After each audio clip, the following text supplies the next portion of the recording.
우리가 사는 곳 주변에 연탄 공장이 있다면 그 연탄 공장의 탄가루들이 우리 몸속의 폐에 흉터를 남길 수 있을까요? 그 연탄 가루들은 창틀이나 빨래 혹은 우리 얼굴에 새까만 먼지 자국을 남기듯이 우리 몸속의 폐까지도 새까맣게 타들어가도록 만들 수가 있을까요?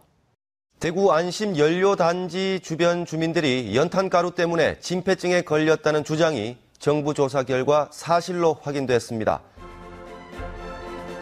연탄 공장 3곳, 레미콘 공장 2곳, 아스콘 공장 1곳이 있는 대구 안심 연료단지 주변에 사는 주민들 가운데 28명이 진폐증에 걸린 것으로 확인됐습니다.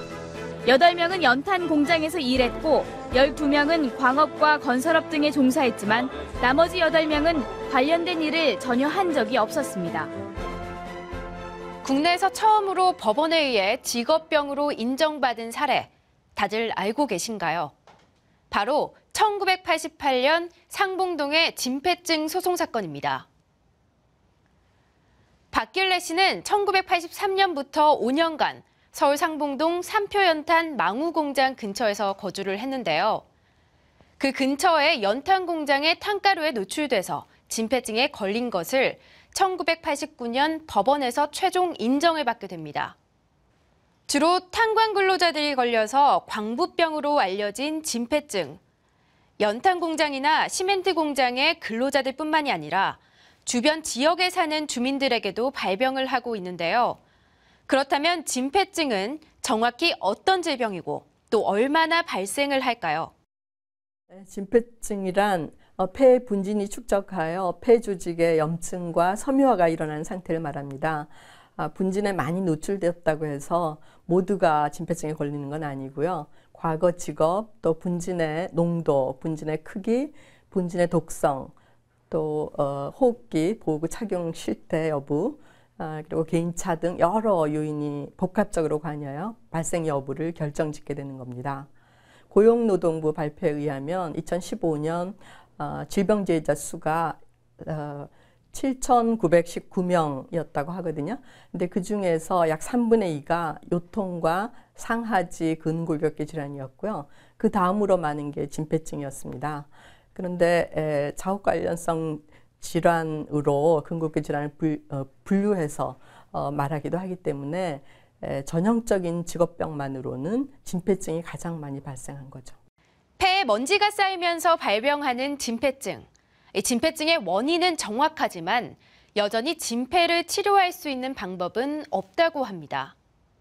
진폐증에 걸리게 되면 기침이나 객담, 흉통, 호흡곤란 등의 증상을 겪다가 사망을 하게 됩니다.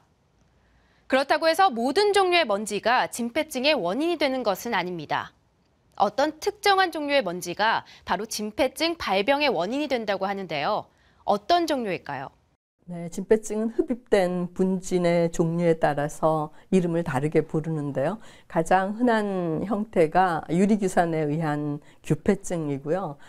성면에 의한 성면폐증, 또 용접흉에 의한 용접공폐증이 있고요.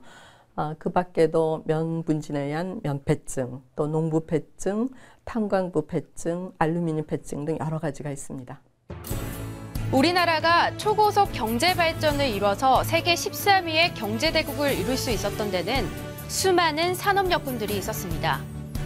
경제 발전의 원동력이 됐던 석탄 산업의 탄광 근로자들, 주택, 도로, 항만 등 사회 간접 시설을 가능케 한 시멘트 제조업의 근로자들, 조선업, 건설업 등 자신의 몸을 돌보지 않고 일했던 그들이 있었기에 한강의 기적은 가능했습니다.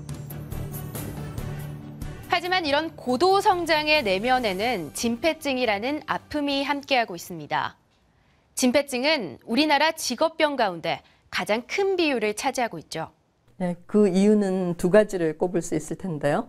하나는 진폐증이 다른 직업병에 비해서 진단하기가 수월하기 때문일 겁니다.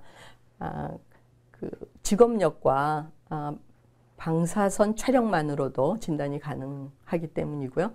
또 하나는 진폐증의 질병 메커니즘 특성상 일단 폐포에 분진이 침착이 되면 더 이상 분진 작업을 하지 않더라도 몸속에서 그 폐조직의 변화가 계속 진행이 된다는 겁니다. 그래서 요즘은 광업이 라는 산업이 쇠퇴해서 더 이상 광부들을 보기 힘들지만 과거에 광산에서 일했던 근로자에게서 앞으로도 얼마든지 진폐증이 발생할 수 있다는 거죠. 박길래 씨는 연탄 공장에서 일한 것도 아니고 광부도 아니었지만 진폐증 때문에 결국 2000년도에 사망을 했습니다. 그녀는 살아생전 5걸음만 걸어도 숨이 가빴지만 공해의 무서움을 알리기 위해서라면 어디도 마다 않고 강연을 다녔다고 하죠. 진폐증과 같은 직업병은 근로자들뿐만이 아니라 그 주변 공장의 주민들까지도 위협을 하고 있습니다. 이런 직업병을 예방하기 위해서 기업들은 작업 환경을 개선하고 또 오염물 방지 시설 설치에 투자를 가하는 것은 물론이고 우리 스스로도 주변 공장에서 어떤 유해 물질들이 나오는지 알 권리와 알 의무를 가지고 관심을 가져야겠습니다.